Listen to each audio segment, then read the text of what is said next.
여러 개라 고민이라면 그만큼 다양한 분야에 관심을 두고 있다는 뜻인데요. 다양한 분야에 관심을 두고 다양한 경험을 쌓는 것은 진로를 고민하는 데 있어서 굉장히 큰 도움이 됩니다. 서로 다른 분야의 지식과 경험이 있으면 우리가 미처 생각하지 못했던 더 멋진 융합을 이루어낼 수도 있고요. 그래서 쓸데없는 경험이란 없다라는 말이 있습니다. 다양한 관심사, 크고 작은 경험들이 모여서 새로운 꿈의 자양분이 되기도 하죠. 그래서 지금 꾸고 있는 꿈이 있다면 그것만으로도 충분하고요. 미래는 지금도 앞으로 계속 바뀔 거고, 지금 이 순간 내 꿈이 무엇인가 그것을 아는 것부터가 사실은 진로 탐색이라고 할 수 있습니다. 그리고 다양한 꿈을 가지고 있다는 건 다양한 분야에 관심이 있다는 건데, 지식의 경계를 부수는 것이 앞으로 미래 세대에 필요합니다. 예를 들어서 전화기를 개발한 그 그레이엄 벨의 이야기를 해드릴게요.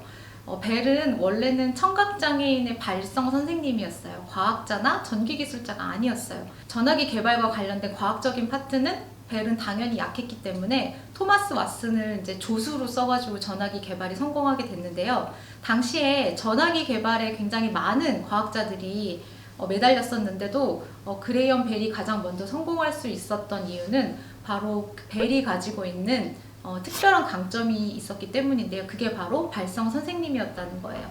인체가 어떻게 소리를 내는지 잘 알고 있었기 때문에 그 소리를 내는 방법을 전화기 안에 적용을 해서 세계 최초로 전화기 발명가가 된 거죠. 이처럼 하나의 분야보다는 지식의 경계를 넘나드는 다양한 분야가 융합했을 때 더 효과적인 그리고 더 새로운 가치를 만들어낼 수 있습니다. 그래서 지식의 경계를 부수고 여러 가지 꿈, 여러 가지 관심사를 다 합쳐서 관심을 갖는 것도 되게 좋습니다. 다음으로는 꿈을 구체화하는 방법도 있습니다. 지금 꾸고 있는 꿈이 있다면 그 꿈을 위해서 무엇을 할지 노력해 볼 필요가 있는데요. 부모님이나 책 혹은 전문가를 만나기, 혹은 그것과 관련된 장소에 가보기 등등, 꿈이 없다면 꿈을 찾는 자양분이 될 수도 있고, 그리고 꿈이 있다면 또 꿈에 한 발짝 더 다가가는 계기가 될 수도 있습니다. 관심을 갖는 분야의 정보를 스스로 획득하는 능력을 갖추고 그 꿈을 향해서 나아갈 수 있는 열정, 그리고 실천할 수 있는 마음가짐을 갖는 게 앞으로의 꿈을 구체화하는 직접적인 방법이 될 수 있겠습니다. 나의 진로를 선택하기 위해서는 가장 먼저 내가 누군지 나를 알아야 합니다. 나를 아는 가장 기초적인 방법으로 마인드맵을 그리는 것을 추천드릴 수가 있는데요.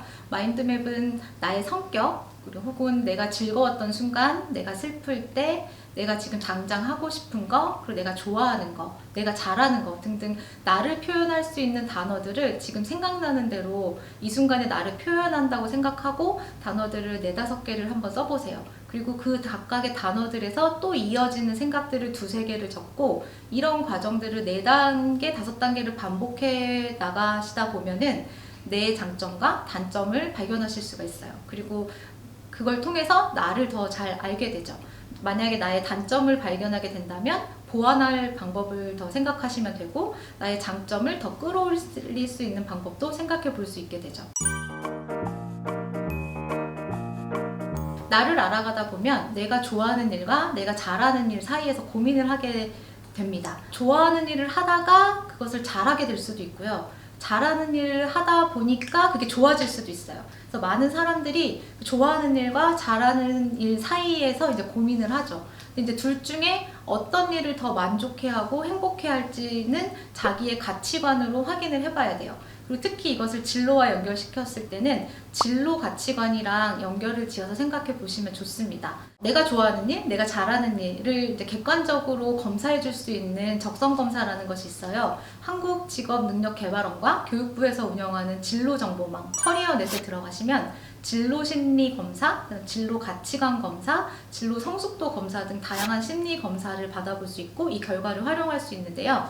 오늘은 저는 직업가치관에 대해서 좀 말씀을 드릴게요.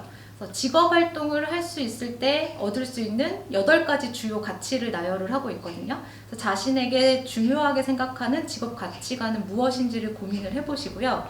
이 직업가치관에는 능력을 발휘하는 거, 그 다음에 어느 정도 나의 자율성이 보장되느냐, 급여 보수는 어느 정도 되느냐, 그리고 얼마나 안정적이냐, 그리고 사회적으로 얼마나 인정을 받느냐, 그리고 그 일이 사회 봉사에 얼마나 가치가 있느냐, 혹은 나의 자기개발에 얼마나 만족감을 주느냐, 그리고 나의 창의성을 얼마나 발현시켜 줄 수 있느냐, 이렇게 8가지 가치를 가지고 그 기준에 따라서 중요, 보통, 덜 중요, 이렇게 3가지 단계로 분류를 한번 해보세요. 모두에게 중요한 가치지만 나한테는 상대적으로 중요하지 않을 수도 있고요. 내가 중요하다고 했지만 다른 사람 통념적으로는 안 중요할 수도 있어요. 그런데 이거를 하다 보면 내가 상대적으로 중요하게 생각하는 가치가 무엇인지를 알아갈 수가 있는 거죠. 물론 정답은 없습니다. 그러나 3단계로 8가지의 가치를 분류를 해보시면 내가 어떤 가치관을 갖고 있는 사람인지 아실 수가 있어요. 그래서 세상은 넓고 우리에게 무수히 많은 길은 주어져 있습니다. 내가 어떤 때 가장 보람을 느끼고 행복을 느낄지, 내가 좋아하는 것은 무엇이고 내가 잘하는 건 무엇인지, 그리고 내가 또 어떤 사람인지 아는 것은 굉장히 중요하고, 그렇게 꾸준히 나를 알아가면서 내 길을 걷다 보면 어느새 내가 진정으로 원하는 나만의 진로를 찾으실 수 있을 거예요. 내 삶의 주인은 결국 나 자신입니다. 삶의 목적과 의미를 스스로 찾고, 그리고 미래를 한번 스스로 설계해 보세요.